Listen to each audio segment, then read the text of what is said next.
Assalamualaikum warahmatullahi wabarakatuh. Nah, bagaimana nih kabarnya hari ini? Harusnya tetap semangat ya, karena ini masih musim pandemi. Kalian harus tetap stay safe di rumah dan tentunya tetap jaga kesehatan, tetap memperhatikan protokol yang ada. Kalian harus tetap rajin cuci tangan, kemudian kalau berpergian tetap menggunakan masker dan tetap jaga kesehatan agar terhindar dari penyakit. Sehubungan dengan itu, karena masa pandemi kalian tetap harus stay safe di rumah. Jadi ibu membuat video ini agar kalian pelajari, kalian pahami di rumah. Jadi kita akan melanjutkan materi yang telah kita bahas minggu lalu. Apa? Ya, kemarin kita telah membahas yaitu kingdom dari fungi atau jamur. Mungkin ada yang sedikit ingat tentang kemarin kita membahas apa saja? Ya, benar. Kemarin kita telah membahas yang namanya ciri umumnya, kemudian reproduksinya. Tapi ini masih reproduksi secara umum. Kemudian kita membahas klasifikasinya, dan yang terakhir kita menyinggung sedikit tentang peranannya. Untuk minggu ini, kali ini kita akan membahas mengenai lebih dalam lagi tentang klasifikasi dari jamur itu sendiri, serta peranannya kita akan memperdalam lagi masing-masing divisinya. Nah, sebelum beranjak ke materi berikutnya, alangkah lebih baiknya kita berdoa terlebih dahulu. Berdoa dimulai.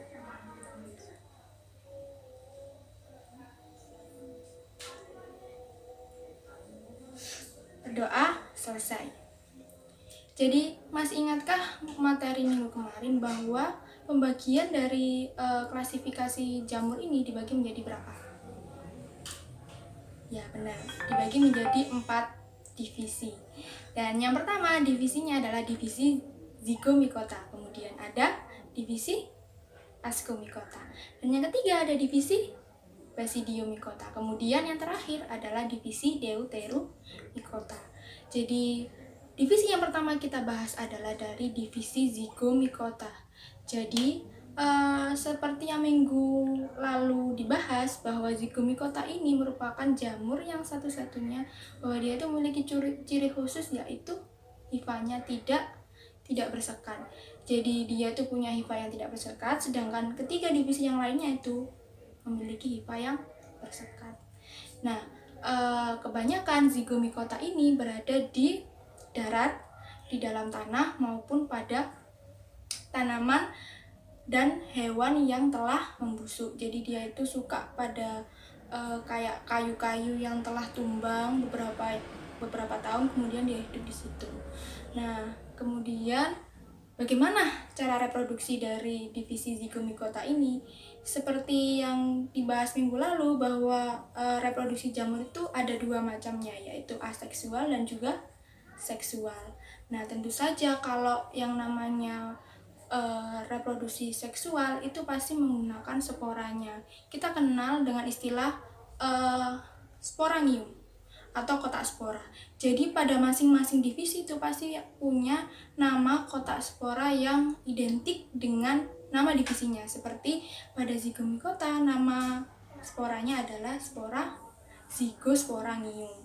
Jadi reproduksi seksualnya dia itu melibatkan Zygosporangium ini. Kemudian kalau reproduksi aseksualnya dia dengan cara yang namanya fragmentasi atau bisa dikenal dengan spora aseksual. Jadi dia juga memiliki spora yang aseksual.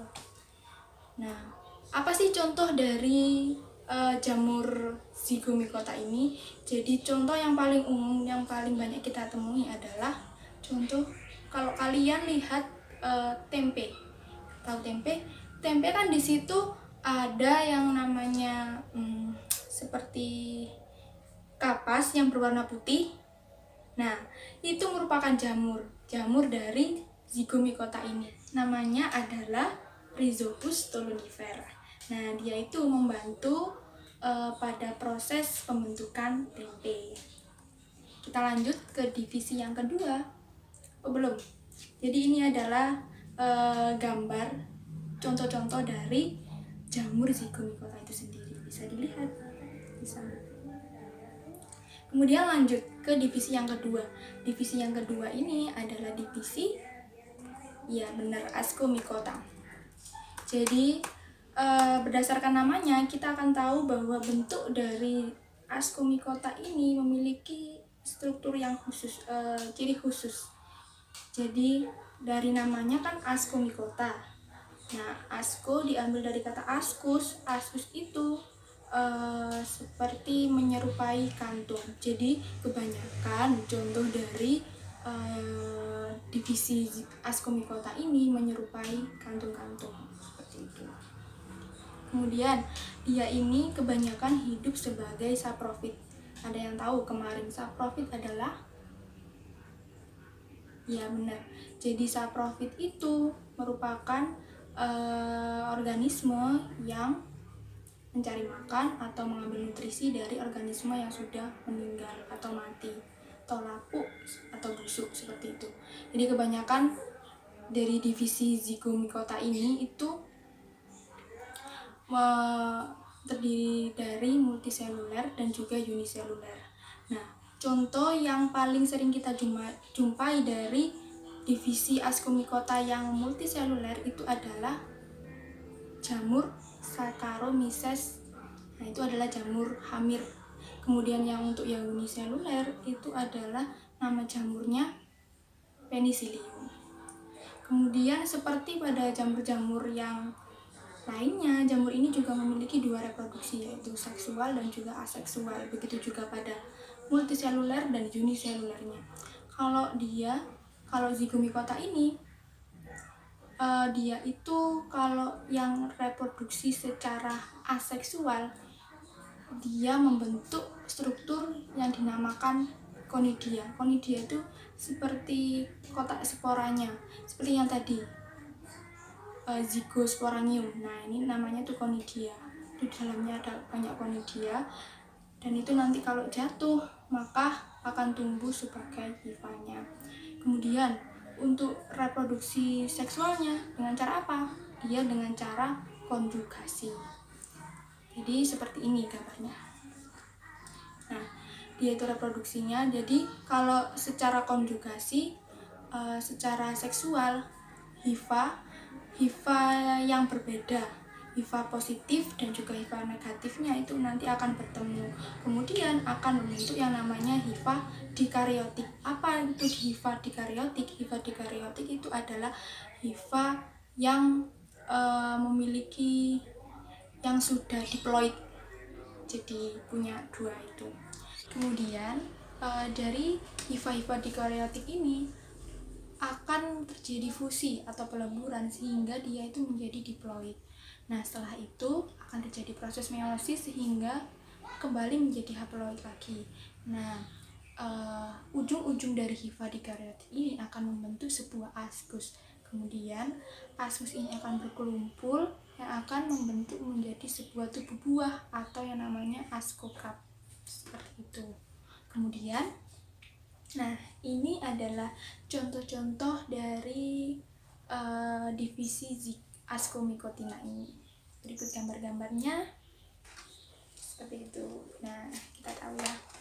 Kemudian kita lanjut ke materi selanjutnya. Nah, selanjutnya kita akan membahas dari divisi Basidiomycota. Jadi divisi ini adalah divisi yang paling sering kita dengar atau kita jumpai dari contoh-contohnya. Kenapa? Kalian tahu jenis jamur kuping, jamur dan jamur kancing, jamur merang. Nah, itu merupakan contoh-contoh dari jamur Basidiomycota. Jadi jamur ini paling bisa kita oh ini loh Basidiomycota gitu, karena dia itu punya struktur yang khusus. Karena namanya Basidiomycota diambil dari kata basidium, dan basidium itu artinya adalah tubuh buah. Nah, berikut adalah gambarnya, kita bisa lihat. Nah, di sini adalah gambarnya, itu merupakan bentuk umum dari Basidiomycota. Jadi kebanyakan Basidiomycota ini adalah dekomposer pada kayu-kayu yang sudah lapuk, seperti itu. Nah, kita tahu tadi bahwa contohnya apa tadi? Ada jamur merang, kan yang kita tahu. Terus ada jamur kancing, ya, dan jamur-jamur yang dapat dikonsumsi itu kebanyakan dari divisi ini. Kemudian, jadi kita bisa lihat gambarkan strukturnya bahwa dia itu mempunyai yang namanya tudung. Tudung itu pasti dia punya. Itu atau pileus, kemudian ada yang namanya lamela atau bilah, kemudian ada yang namanya stipe atau tangkainya. Jadi struktur umum dari Basidio ini adalah seperti itu. Kemudian reproduksi dari Basidio ini gimana? Ya sama dengan yang divisi-divisi yang lain, bahwa dia itu punya dua cara, yaitu ada yang seksual dan juga aseksual. Dan secara aseksual dia pasti menggunakan yang namanya seperti Ascomycota tadi, ya membentuk membentuk konidia. Nah, dia seperti itu. Kemudian untuk yang reproduksi secara seksualnya pasti dia melalui perkawinan atau peleburan seperti itu, yang namanya konjugasi. Jadi dia adalah pertemuan antara hifa yang berbeda, ada hifa positif dan juga hifa negatif, kurang lebih seperti itu. Jadi ini adalah gambar dari reproduksinya, kalian bisa pelajari nanti, pahami secara detailnya. Nah, kemudian ini adalah gambar dari contoh-contoh dari jamur Basidiomycota itu sendiri. Kita pasti familiar dengan jamur ini. Kita lihat seperti itu. Kemudian, nah ini ada gambarnya, ada yang di sebelah kanan dan kiri, ada A dan B. Itu adalah yang A itu merupakan jamur dengan nama Volvariella volvaceae. Kemudian yang B adalah jamur kuping. Nah, itu nama latinnya adalah Auricularia polytricha. Seperti itu. Sudah paham? Kita akan lanjut ke divisi yang terakhir. Jadi divisi terakhir ini adalah divisi apa? Ya, divisi Deuteromycota.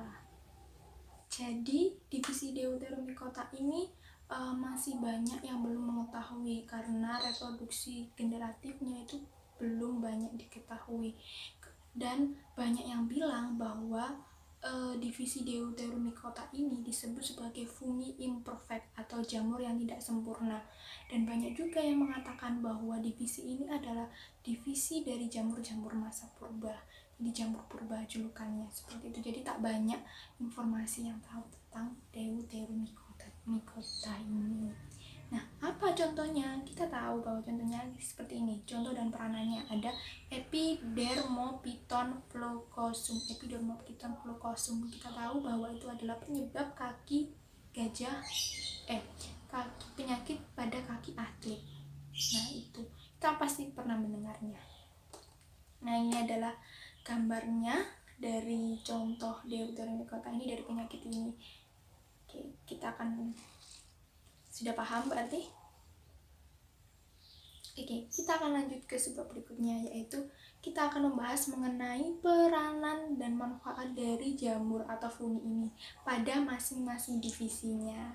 Oke, kita akan sudah tahu tadi ciri-ciri umum dan ciri khusus dari masing-masing divisi. Ada apa aja tadi divisinya? Ada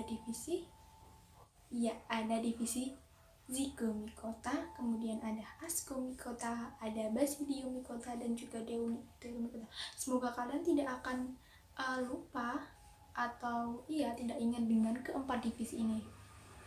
Kita harus tetap ingat itu. Oke. Kemudian kita akan membahasnya pertama dari divisi, yaitu kita akan membahas peranan ya. Peranan. Jadi peranannya itu, yang namanya peranan pasti ada yang menguntungkan dan juga yang merugikan. Nah, jelas yang merugikan kita pasti akan tahu bahwa jamur ini berpotensi untuk menimbulkan penyakit karena dia sifatnya parasit dan juga patogen. Nah, contoh-contohnya itu dia dapat menyebabkan penyakit kulit, bahkan dapat menyebabkan penyakit pada infeksi saluran pada kelamin atau juga pada paru-paru kita. Seperti itu. Kita akan bahas nanti. Kita akan bahas setelah ini lebih dalam lagi. Kemudian untuk peranan yang menguntungkan apa kalian tahu? Ya, yang pasti yang pertama bisa digunakan untuk obat-obatan, bisa dimakan, dikonsumsi, seperti itu. Kemudian kita akan membahas dari divisi yang pertama, peranan dari jamur divisi Zygomycotina. Yang pertama kita tahu ada yang namanya Rhizopus oryzae. Dia adalah jamur pada tempe. Kita sudah membahas ya kan tadi bahwa pada tempe itu serabut-serabut halusnya itu merupakan jamur, kalau kalian belum tahu. Kemudian ada yang namanya Rhizopus nigricans. Dia itu adalah sebuah asam fumarat dan dia itu berfungsi untuk membuat makanan atau polyester, seperti itu. Kemudian ada Rhizopus stolonifer. Dia itu dapat membusukkan roti. Jadi kita kan banyak menjumpai bahwa roti yang sudah kadaluarsa itu pasti ada jamur-jamur yang melekat padanya. Kemudian ada juga Mucormucedo pilobus. Dia adalah saprofit pada kotoran hewan. Juga yang terakhir ini ada Mucor javanicus atau yang dapat pada tape, seperti itu. Kemudian selanjutnya kita akan membahas pada divisi Ascomycota. Jadi kita tadi sudah membahas contohnya tadi apa? Ada yang ingat? Ya, Saccharomyces. Itu adalah jamur yang paling banyak kita dengar namanya. Dan kemudian ada Saccharomyces tuak, itu untuk pembuatan tuak. Kemudian ada Penicillium notatum, Penicillium chrysogenum, itu dapat menghasilkan antibiotik. Kemudian ada Penicillium camberti dan juga Penicillium requeforti, itu juga untuk mengharumkan keju. Kemudian ini yang paling banyak kalian tahu pastinya dan banyak banget keluar, dan ini adalah Aspergillus venti. Dia adalah jamur pada kecap, pembuatan kecap. Jadi kalau kalian tahu kecap itu dibuat dengan bantuan jamur, pasti kalian. Kemudian ada Aspergillus oryzae. Terus ada lagi Neurospora crassa dan Neurospora scytophylla. Kemudian ada Trichoderma raceyi. Ada juga Claviceps purpurea. Seperti itu. Sudah paham? Nanti kita akan membahas manfaat ini lebih dalam lagi untuk tugas kalian. Kemudian selanjutnya itu ada dari divisi yang ketiga, apa? Ya benar, divisi Basidiomycota. Nah, jadi Basidiomycota ini kebanyakan banyak yang dimanfaatkan sebagai bahan makanan atau dikonsumsi. Pasti kita sudah tahu itu. Contohnya tadi apa? Jamur kuping, jamur kancing, jamur merang, seperti itu. Nah, ini ada listnya, kalian bisa baca. Ada Volvariella volvacea, kemudian ada Auricularia auricula dan juga Auricularia polycitra, itu dapat dimakan pastinya. Terus ada Agaricus sampetris, kemudian ada Pleurotes dan juga ada Ganoderma aplanatum dan Polyporus ginetum, seperti itu. Terus yang terakhir ini ada Ustilagomyces atau sebagai parasit. Jadi ini tidak menguntungkan pastinya. Kalau dia sebagai parasit pada jagung dan tebu, itu pasti dampak yang merugikan. Lanjut pada divisi yang terakhir, ada divisi Deuteromycota. Bahwa pada divisi ini tak banyak yang mengetahui karena reproduksi generatifnya itu belum banyak diteliti dan belum banyak diketahui. Tadi bahwa contohnya adalah penyebab penyakit pada kaki atlet atau epidermophyton flucosum. Kemudian yang kedua ini ada Sclerotium rolfsi, itu penyebab penyakit busuk pada tanaman. Dan ada Fusarium yang menyerang tanaman kentang, tomat, pisang, dan tembakau. Nah, sudah selesai pembahasan kita hari ini. Mungkin dari kalian ada yang ingin ditanyakan? karena mungkin ada materi-materi yang mungkin ibu bisa kelewat.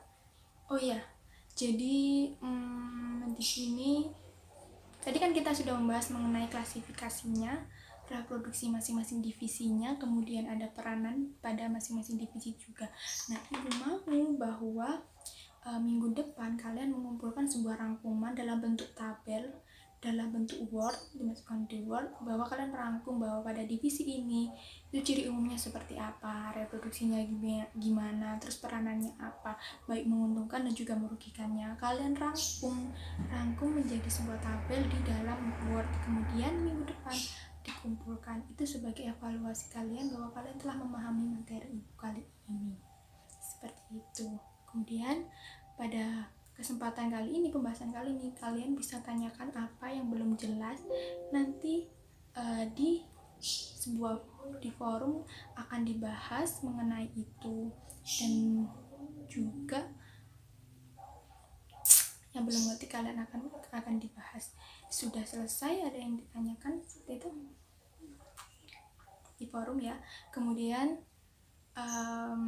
kita akhiri aja pembelajaran kali ini. Semoga apa yang ibu terangkan akan dapat membantu kalian untuk memahaminya dan mengerti lebih dalam lagi mengenai Kingdom Fungi atau jamur ini. Sekian pembelajaran kali ini. Assalamualaikum warahmatullahi wabarakatuh.